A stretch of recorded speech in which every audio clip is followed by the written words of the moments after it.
के समीकरण। तो गति के तीन समीकरण हैं, गति के तीन समीकरण हैं, गति के तीन समीकरण हैं।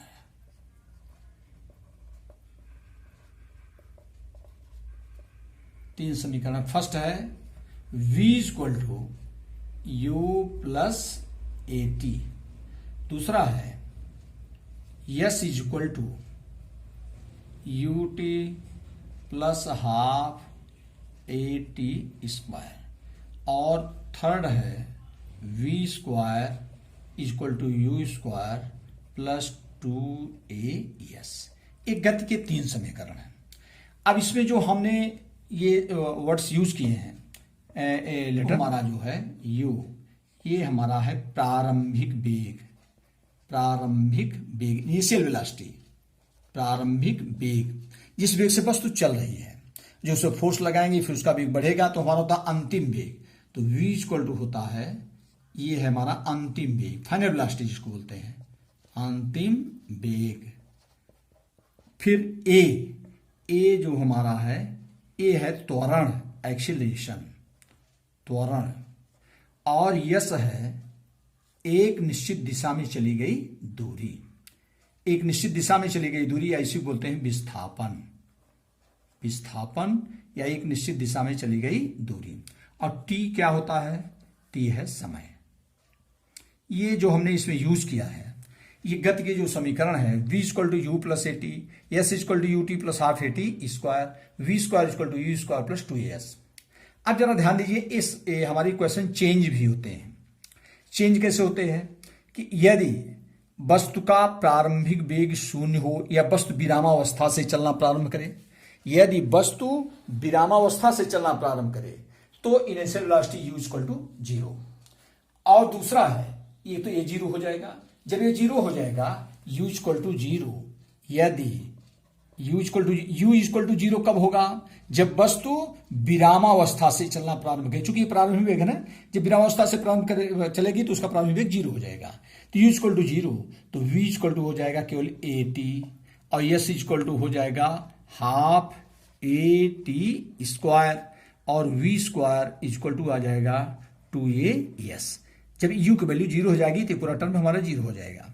दूसरा इसमें चेंज होता है, यदि मंदन हो, यदि मंदन हो, पीछे हम पढ़ा चुके हैं मंदन, मंदन क्या होता है, त्वरण, त्वरण ये हमारा है त्वरण।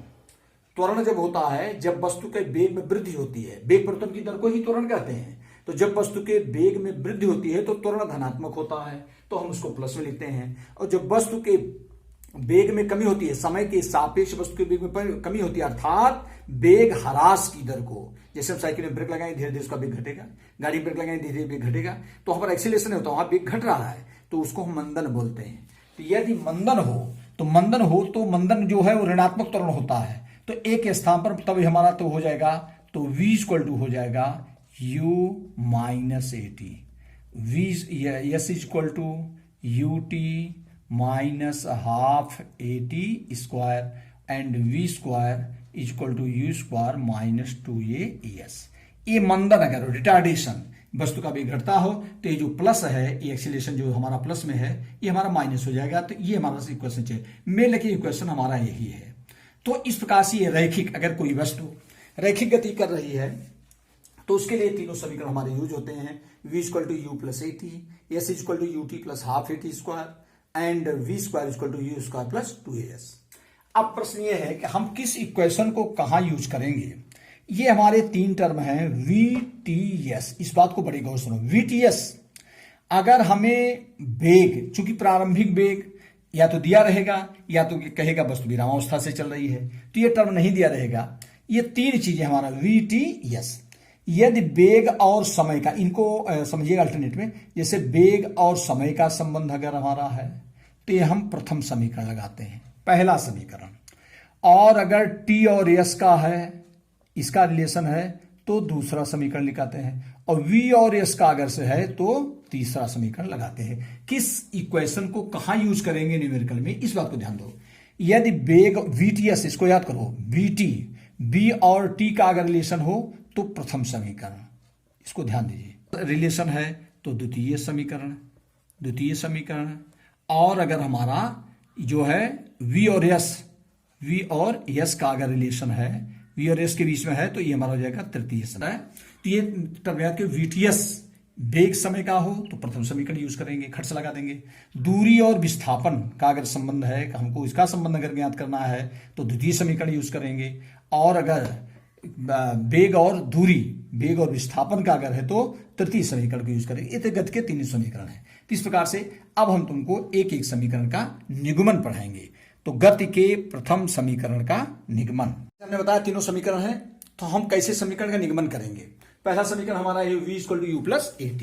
इसका निगमन कैसे करते हैं, मान लिया, ध्यान दीजिए, मान लिया कोई वस्तु प्रारंभिक वेग u से चल रही है और t सेकंड पश्चात उसका वेग v हो जाता है। जैसे पहला वेग u है और t सेकंड पश्चात उसका वेग v हो जाता है। t सेकंड में कोई समय हमारा है, तो जैसे प्रारंभिक वेग u से चल रही है और t सेकंड पश्चात उसका वेग v हो जाता है, तो वस्तु में उत्पन्न त्वरण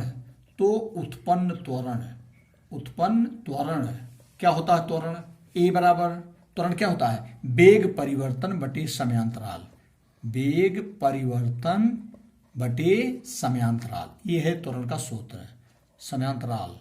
अब आगे ध्यान दो, तो u वेग था, बाद में v वेग उसका हो गया t सेकंड पश्चात, तो उत्पन्न त्वरण कितना हो जाएगा, a = वेग परिवर्तन बटा समयांतराल।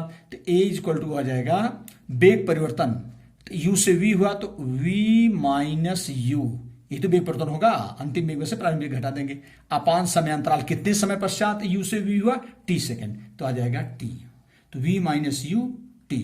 अब इसलिए v - u बराबर अब जो v - u है इसका क्रॉस मल्टीप्लाई हो जाए, ये हमारा हो जाएगा at। इसलिए v = ये माइनस u उधर जाके क्या हो जाएगा, u + at। ये देखो हमारा पहला समीकरण है। अब हम दूसरा समीकरण निगमन करना, तो मोशन में सेकंड हमारा ये s = ut + ½ at²। कौन क्या, इसके बारे में बता चुके हैं। मान लिया कोई वस्तु प्रारंभिक वेग u से चल रही है और t सेकंड पश्चात उसका वेग v हो जाता है, t सेकंड में उसका वेग v हो जाता है, तो औसत वेग कितना हो गया, औसत वेग ए बराबर हो जाएगा u + v/2। तो वस्तु का औसत वेग कितना हो जाएगा, एवरेज वेलोसिटी कितना हो जाएगा, पहले u था, धीरे धीरे वेग बढ़ते बढ़ते t सेकंड पश्चात v हो गया, तो एवरेज वेलोसिटी कितना, औसत वेग हो जाएगा u + v/2। इसलिए t सेकंड में विस्थापन जो u से v का वेग हुआ, उसमें वस्तु कितनी डिस्प्लेस हुई, कितनी दूरी तय की, विस्थापन ए बराबर होता है ये औसत वेग गुणे समय। ये होता है औसत वेग और गुणे समय। ये हमारा हो जाएगा विस्थापन s = औसत वेग हो जाएगा u + v/2 इंटू समय कितना हो जाएगा हमारा t।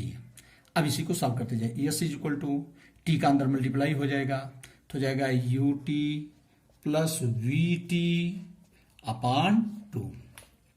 फिर ध्यान दो, = ut प्लस v क्या होता है, u + at। ये ध्यान दो, इस v के स्थान में according to first equation of the motion, जो मोशन का पहला इक्वेशन v = u + at, इसी v को u + at into t/2 breakup लिख दोगे, चूंकि v = u + at। अब आगे ध्यान दो, तो इसी की वैल्यू हम यहां रख दिए v की स्थान पर, फिर आ जाएगा हमारा ut प्लस, अब इस t का फिर अंदर मल्टीप्लाई करो, तो t का u में होगा तो हो जाएगा ut और प्लस आ जाएगा at²/2। यही बराबर हो जाएगा ut + ut कितना हो जाएगा 2ut और प्लस आ जाएगा at²/2। यही आ जाएगा, देखो इस हो जाएगा 2ut/2 प्लस आ जाएगा at²/2।